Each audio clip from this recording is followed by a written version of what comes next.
David ने देखा कि कमरे में सिर्फ 1 मिनट बिताने पर उसे 30,000 रुपए मिल सकते हैं। पैसे सीधे अकाउंट में आ रहे थे। कुछ ही सेकंड में वो एक आम आदमी की महीने भर की कमाई बना सकता था। 1 मिनट में 30,000, अगले मिनट में फिर 30,000। डेविड की नजरें स्क्रीन पर तेजी से बदलते नंबरों पर टिकी थी। उसकी धड़कनें तेज हो रही थी। 1 मिनट के 30,000 तो 1 घंटे के 18 लाख। अगर वो पूरा दिन रुक गया तो अकाउंट में करोड़ों आ जाएंगे। इतनी बड़ी रकम से उसकी सारी गरीबी हमेशा के लिए दूर हो जाएगी। ये सोचकर डेविड खुशी के मारे बाथरूम जाने के लिए उठा। वो अनजाने में दरवाजे की तरफ बढ़ा, लेकिन अचानक उसके कदम रुक गए। रूल बुक में साफ लिखा था कि आधी रात से अगली सुबह तक किसी को भी कमरा छोड़ने की इजाजत नहीं है। नियम तोड़ने पर इनाम की आधी रकम कट जाएगी। लेकिन इस कमरे में एक फोन और एक छोटे से बॉक्स के अलावा कुछ नहीं था। डेविड ने फोन उठाकर बात करने की कोशिश की, लेकिन दूसरी तरफ बस सन्नाटा था। तब उसे एहसास हुआ कि ये खेल सोच से कहीं ज्यादा पेचीदा है। डेविड ने दोबारा कोशिश की तो स्क्रीन पर कीमत लिखकर आ गई। दाम देखकर डेविड के होश उड़ गए। वो हकलाते हुए बोला, यहाँ की महंगाई उसकी सोच से भी बाहर थी। बाहर जो चीज बहुत सस्ती मिलती है, उस अखबार की कीमत यहाँ लाखों में थी। गरीबी में दिन बिताने वाले डेविड ने हिम्मत जुटाई और मन पक्का किया। इन सब चीजों का कुल बिल काफी ज्यादा था, लेकिन अगर हिसाब लगाएं तो ये बस उसकी कुछ मिनटों की कमाई थी। उसने अखबार को मोड़कर तकिया बनाया और कार्डबोर्ड बिछाकर एक साधारण सा बिस्तर लगा लिया। वो सोच रहा था कि बस आज की रात कट जाए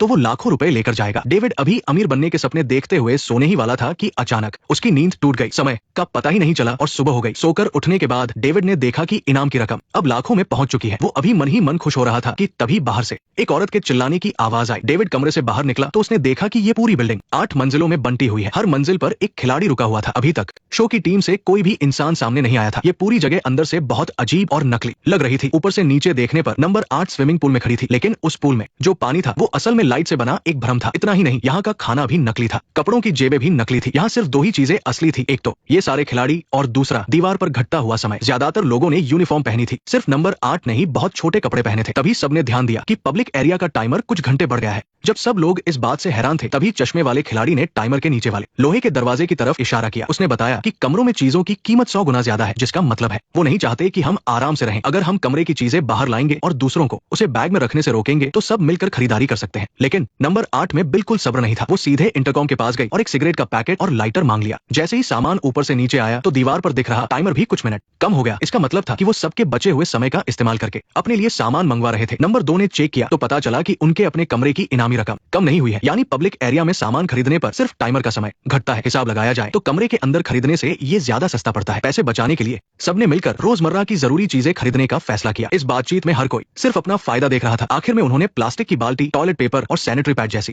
बेसिक चीजें ही खरीदी। क्या ये सैनिटरी पैड है? जिंदगी की ये परेशानी तो हल हो गई, लेकिन अब खाने का मसला सामने खड़ा था। अगर वो लगातार खाना खरीदते रहेंगे तो सारे पैसे बहुत जल्दी खत्म हो जाएंगे। तभी नंबर 8 ने बड़े आराम से कहा कि वो खाना खा चुकी है। उसने बताया कि उसके कमरे में बने बॉक्स से खाने के पैकेट और पानी की बोतलें अपने आप आ गई थी। क्योंकि उसे नहीं पता था कि ये खाना सबके लिए है, तो उसने हर डब्बे में से थोड़ा थोड़ा चखा और फिर बाकी सब फेंक दिया। यहाँ तक कि उसने पीने के पानी से ठंडे पानी से नहा भी लिया। ये सुनते ही सब सन्न रह गए। जाहिर सी बात है, इतना सारा खाना एक इंसान के लिए नहीं था, बल्कि उन 8 के लिए था। सभी लोग नंबर 8 पर गुस्सा करने लगे कि उसे शेयर करना नहीं आता। भूख से तड़पते हुए डेविड ने आगे बढ़कर उससे पूछा कि उसने ऐसा क्यों किया। खैर जो भी हो, आज का पूरा खाना और पानी नंबर 8 बर्बाद कर चुकी थी। एक खिलाड़ी ने दिमाग लगाकर बताया कि ये बॉक्स सभी कमरों से जुड़ा हुआ है। खाना सबसे ऊपर वाली मंजिल से नीचे की तरफ आता है। कुल मिलाकर गिने चुने डब्बे ही आते हैं। अगर ऊपर वाले ज्यादा खा लेंगे तो ग्राउंड फ्लोर वाले नंबर 1 को कुछ नहीं मिलेगा। खाना कैसे बांटना है इस पर बाद में बात हो सकती है। फिलहाल सबको ये जानने की बेताबी थी कि नंबर 8 का कमरा कैसा दिखता है। आखिर उसके कमरे में इतना सारा खाना क्यों आता है? चलो हम सब चलकर देखते हैं। सारे लोग एक साथ नंबर 8 के कमरे में पहुंचे तो सबकी आंखें फटी रह गई। ये कमरा किसी 5 स्टार स्वीट जैसा था। डेविड की खिड़की से सिर्फ नकली घर दिखाई देते थे, जबकि नंबर 8 की खिड़की से सचमुच की नदी का नजारा दिखता था। और सबसे हैरानी की बात तो ये थी कि नंबर 8 की इनामी रकम 1 मिनट में लाखों रुपए बढ़ रही थी। अभी कितने पैसे है? कुल 1 लाख रुपए। लाखों रुपए? ये क्या चल रहा है? मेरे पास 50,000 है। 50,000? लेकिन क्यों? क्योंकि मुझे 1 मिनट के 10,000 मिल रहे हैं। इसका मतलब हर मंजिल की कीमत अलग अलग है। ये तो बहुत बुरा हुआ। क्या? ये तो बात की बात है, लेकिन 8वीं मंजिल की कीमत हमारे बराबर ही है। करीब एक दिन में कई करोड़ का खेल है। शिट, सच कहा जाए तो नंबर 8 बहुत ही अजीब औरत थी। जब वो कमरे में आई थी तो उसे जरा भी डर नहीं लग रहा था। लेटते ही उसने अपने कपड़े उतारने शुरू कर दिए और पूरी तरह से नंगी हो गई। फिर उसने 8 नंबर लिखी हुई यूनिफॉर्म पहन ली और अपने पुराने कपड़ों को आग लगा दी। हाँ, वो बहुत एक्साइटेड थी क्योंकि इस कमरे में रुकने पर उसे हर मिनट हजारों रुपए मिल रहे थे, यानी हर दिन करोड़ों की कमाई। सिर्फ एक ही रात में उसने महज एक पलंग और टॉयलेट मंगाकर अपने करोड़ों रुपए खर्च कर डाले। शुरू में 8 लोगों को लगा कि वो बहुत लकी है। बिना कुछ किए रोजाना उन्हें एक आम आदमी की साल भर की कमाई मिल रही थी। लेकिन नंबर 8 का इतना आलीशान कमरा देखने के बाद बाकी 7 लोग हैरान रह गए। अभी पहली मंजिल वाले ने कहा कि उसे कम मिलते हैं और दूसरी वाले ने कहा हाँ हाँ बिल्कुल। तीसरी और चौथी मंजिल का इनाम मिलाकर कितने पैसे हुए और उसके बाद छठी, पांचवी और आठवीं मंजिल का कुल अमाउंट तो बहुत ज्यादा है। मैं भी अपने पिछले पैसे इसमें जोड़ देता हूँ। इस हिसाब से आठवीं मंजिल का इनाम लाखों में पहुंच गया है। इतनी जरूरी बात मुझे पहले क्यों नहीं बताई? दुनिया में इससे ज्यादा जरूरी बात और क्या हो सकती है? ये सच में गैर कानूनी लगता है। मुझे पुलिस को फोन करना पड़ेगा। लेकिन सबने बहुत पैसा बना लिया। सच कहूं तो मुझे भी लगा था कि हर मिनट के 10,000 रुपए बहुत होते हैं, लेकिन स्टोर रूम जैसी जगह पर रहने वाले नंबर 1 ने बताया कि उसके पैर में चोट लगी है और वो ठीक से चल नहीं सकता। उसने ग्राउंड फ्लोर इसलिए चुना था ताकि सीढ़ियां न चढ़नी पड़े। हालांकि उसे सबसे कम पैसे मिल रहे थे, लेकिन रोजाना बिना कुछ किए हजारों कमाकर वो संतुष्ट था। बाकियों को भी नंबर 1 की बात सही लगी। सबने फैसला किया कि ज्यादा पैसे के लालच में न पड़े और जो कुछ भी सामान मिल रहा है उसे आपस में बांट ले। जैसे कि नंबर 8 को रोज ढेर सारे खाने के डब्बे मिलते हैं। सबने तय किया कि हर मंजिल को एक डब्बा मिलेगा और जो बचेगा वो नीचे भिजवा दिया जाएगा ताकि भूखे लोग उसे आपस में बांट सके। लेकिन कुछ ही देर में सबने देखा कि दीवार पर दिखने वाला टाइमर अचानक बहुत कम हो गया है। पता चला कि नंबर 8 ने उस कॉमन टाइमर का इस्तेमाल करके अपने लिए बहुत सारे महंगे कपड़े खरीद लिए हैं। जब सबने उससे सवाल किया तो नंबर 8 ने कहा कि कमरे की चीजें बाहर नहीं ले जा सकते, वो तो बस अच्छे कपड़े पहनना चाहती थी। नंबर 3 को इतना गुस्सा आया कि वो नंबर 8 को थप्पड़ मारना चाहता था, लेकिन नंबर 8 ने दावा किया कि उसे टाइमर बढ़ाने का तरीका पता है। ये देखकर कि टाइमर खत्म होने ही वाला है, लोगों के पास कोई और चारा नहीं था। उन्होंने नंबर 8 की बात मानी और सीढ़ियों पर तेजी से दौड़ना शुरू कर दिया। काफी देर दौड़ने के बाद भी टाइमर का समय नहीं बढ़ा। जैसे ही पुराना टाइमर बिल्कुल खत्म हुआ, उसी पल एक नया टाइमर शुरू हो गया। सिस्टम ने सबको कुछ और घंटे दे दिए। उस टाइमर को बचाने के लिए सबने खूब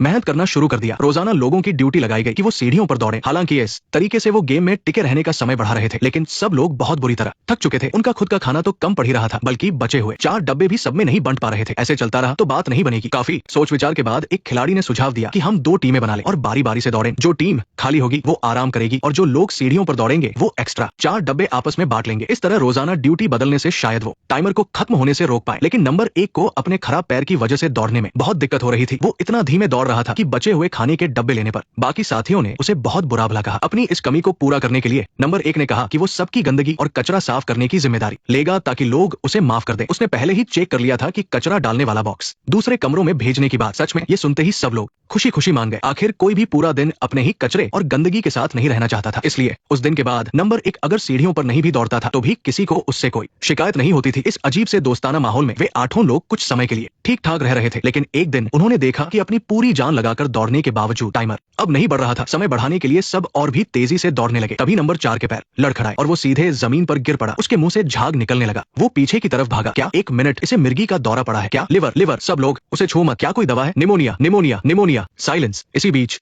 जब बाकी लोग उसे संभाल रहे थे, डेविड ने जल्दी से मिर्गी के इलाज की दवा खरीद ली। जब सब लोग आपस में बहस कर रहे थे तभी नंबर 8 जोर जोर से हंसने लगी। जब सबने ऊपर देखा तो पाया कि टाइमर बढ़कर घंटों में पहुंच गया था। उसी पल डेविड को अचानक समझ आ गया, असल में सीढ़ियां चढ़ने से समय नहीं बढ़ता। इस खेल को चलाने वाले असल में उन्हें आपस में लड़ते हुए देखना चाहते थे। जब सीढ़ियां चढ़ना उबाऊ हो गया तो समय भी बढ़ना बंद हो गया। हेलो दोस्तों, भाइयों और बहनों, आप सबसे मिलकर बहुत खुशी हुई। मैं ट्राइडेंट फिश हूँ। मुझे यकीन है कि आपको सीढ़ियां चढ़ना बहुत बोरिंग लगा होगा। तो आज का पहला कार्यक्रम है, क्या खाने का समय बढ़ गया है? इसलिए सबने तय किया कि वे टैलेंट शो करके खेल चलाने वालों का मनोरंजन करेंगे ताकि उन्हें और समय मिल सके। एक आदमी ने खुद आगे बढ़कर पहला परफॉर्मेंस दिया। उसने अपनी नाक में प्लग लगाए और फिर एक बांसुरी उठा ली। बाकी सबको लगा कि वो पागल हो गया है। तभी उसने पूरी ताकत लगा दी। बाकी सभी प्रतियोगी हक्के बक्के रह गए। जब तक उसकी आंखें ऊपर नहीं चढ़ गई और दम घुटने नहीं लगा तब तक उसे रुकना पड़ा। जैसा उसने सोचा था, गाना खत्म होने के बाद बड़ी स्क्रीन पर समय फिर से कुछ घंटे बढ़ गया। ऐसा लग रहा था कि ये तरीका सच में काम कर रहा है। इसके बाद सबने बारी बारी से अपना टैलेंट दिखाया। एक ने गाना गाया तो समय बढ़ गया। फिर नंबर 2 और नंबर 3 ने अपनी तोड़फोड़ की ताकत दिखाई, जिससे उन्हें और भी घंटे मिल गए। हालांकि उसे लग रहा था कि उसकी आवाज बहुत अच्छी है, लेकिन उसे 1 घंटे से भी कम का समय मिला। आखिर में डेविड की बारी आई। ये देखकर कि वो बच नहीं सकता, उसे अपना छुपा हुआ टैलेंट दिखाना ही पड़ा। वो पागलों की तरह स्विमिंग पूल में अपने हाथ पे अजीब तरह से हिलाने लगा। उसकी इस बेवकूफी को देखकर बाकी लोग हैरान रह गए।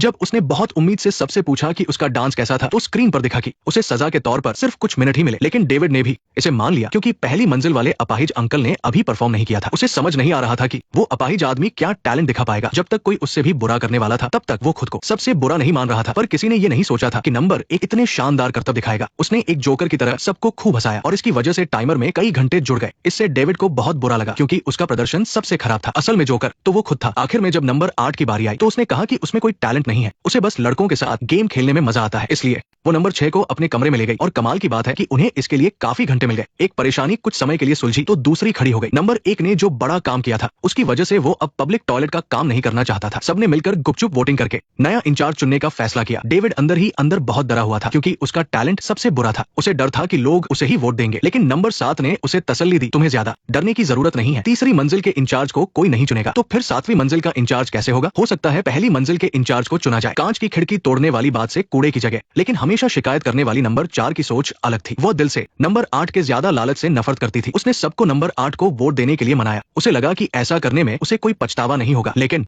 नंबर 8 ने अकेले में उसे धमकी दी कि उसे उस बेकार डेविड को ही वोट देना होगा क्योंकि उसने बस सीढ़ियां चढ़ते वक्त थोड़ी सी मदद की थी। ये सुनकर डेविड के खिलाफ ना जाने का वादा करने वाली लड़की को आखिर में हाँ कहनी पड़ी। जब वोट गिने गए तो हैरान करने वाली बात थी कि डेविड और नंबर 8 दोनों को बराबर वोट मिले और एक ने दया खाकर अपना वोट खाली छोड़ दिया था। अब सिर्फ आखिरी वोट बचा था जो अभी तक बताया नहीं गया था। क्या सच में मैं हूँ? क्या तुम टॉयलेट जाओगे? हे भगवान, मुझे पहली बार ऐसा तोहफा मिला है। बहुत बढ़िया। ऐसा तोहफा मिलने के बाद सब लोग ताली बजाते हैं। हाँ, ताली बजाओ। ये बात पता चलने पर नंबर 8 को बिल्कुल गुस्सा नहीं आया। सबको लगा कि उसने इस फैसले को आसानी से मान लिया है, लेकिन जब लोगों को सच में टॉयलेट जाना था और उन्होंने नंबर 8 से उसके कमरे का कार्ड मांगा तो उसने साफ मना कर दिया। नंबर 6 की ताकत की वजह से बाकी कोई भी उससे जबरदस्ती करने की हिम्मत नहीं जुटा पाया। अभी लोग कोई कड़ा कदम उठाते कि नंबर 8 ने अपना बदला लेना शुरू कर दिया। अगली सुबह डेविड ने देखा कि उसे जो खाने का डिब्बा मिला था वो बिल्कुल खाली था। सिर्फ उसका ही नहीं बल्कि बाकी सभी लोगों के खाने के डिब्बे भी खाली थे। तब जाकर उन्हें अचानक याद आया कि उन्हें हर दिन का खाना नंबर 8 के जरिए ही मिलता है। उसे नाराज करने का सीधा मतलब था भूखे मरना। लगातार 3 दिन तक कुछ भी ना खाने के बाद डेविड की हिम्मत जवाब दे गई। उसने एक बूंद पानी भी नहीं पिया था और अब उसके शरीर में यूरिन की एक बूंद भी नहीं बची थी। बाकी लोगों का भी भूख से बुरा हाल था। भूख के कारण नीचे रहने वाले लोग पूरी तरह से टूट चुके थे। ये बात समझ आने पर सब नंबर 8 से माफी मांगना और समझौता करना चाहते थे, लेकिन नंबर 8 ने खुद को कमरे में बंद कर लिया था। वो किसी से बात करने को तैयार नहीं थी। किसी के पास कोई रास्ता नहीं था और वे सोचने लगे कि उन्हें पहले वोट नहीं करना चाहिए था। उन्हें उस इंसान से पंगा नहीं लेना चाहिए था जिसके पास खाने का पूरा कंट्रोल है। जैसे जैसे भूख हद से गुजरती गई, बेकाबू होकर एक आदमी ने तय किया कि वो टाइमर को पूरी तरह खत्म कर देगा। ज्यादा से ज्यादा गेम जल्दी खत्म हो जाएगा। लेकिन जैसे ही उसने 2 कदम बढ़ाए, किसी ने उसके पैर पकड़ लिए। ये नजारा देखकर डेविड को भी अपनी हालत याद आ गई। इस गेम में हिस्सा लेने से पहले ही वो हर तरफ से हार चुका था, यहाँ तक कि पुल के किनारे खड़े होकर अपनी जान देने वाला था। अगर उसे वो बड़ा इनाम नहीं मिला तो यहाँ से जाने के बाद भी उसे समाज के निचले तबके में ही वापस जाना पड़ेगा और वही घुटन भरी मुश्किलों वाली जिंदगी जीनी पड़ेगी। इसलिए इस बार उसने आगे आने का फैसला किया। उसने सबको बताया कि चूंकि उसका टैलेंट शो बहुत खराब था और उसे सबसे कम समय मिला था, इसलिए वो अपना कमरा देने के लिए तैयार है ताकि वहाँ सब अपना कचरा और गंदगी फेंक सके। साथ ही वो नंबर 8 से माफी मांगेगा और ये ऐलान करेगा कि पहले वाली वोटिंग रद्द मानी जाए। वो बस यही चाहता था कि सब फिर से एक हो जाए और ज्यादा पैसे कमाए।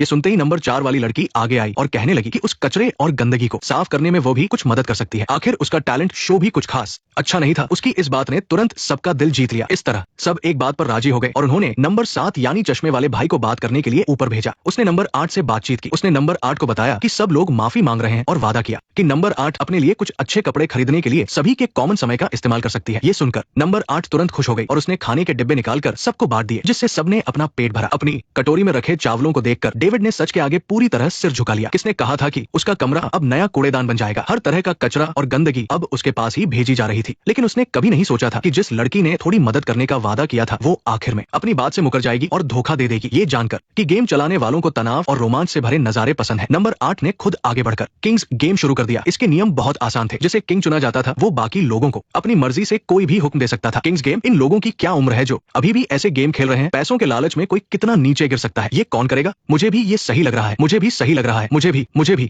ये तो बहुत अच्छा आइडिया लग रहा है। वाओ नंबर 8, तुमने तो मुझे हैरान ही कर दिया। मुझे सच में ये गेम बहुत पसंद है। स्कूल के दिनों में भी बहुत से लोगों ने इसे खेला है, सबने इसे खेला है और अब हम इसे यहाँ दोबारा खेल पा रहे हैं। नंबर 8 तो सच में कमाल की है। मैं किंग नहीं हूँ, ये पागल कैसे बन गया? 1 मिनट रुको। नंबर 4 नंबर 5 के प्राइवेट पार्ट को छुएगा। वो काफी बिंदास थी और उसने डेविड से कहा कि वो शर्माए नहीं, लेकिन डेविड बस उसे घूरता रहा। काफी देर तक सोचने के बाद भी वो ऐसा नहीं कर पाया। सजा के तौर पर डेविड ऊंचे प्लेटफॉर्म पर गया और बिजली के झटके सहने के लिए तैयार हो गया। नेक्स्ट पार्ट देखने के लिए वीडियो को लाइक करो।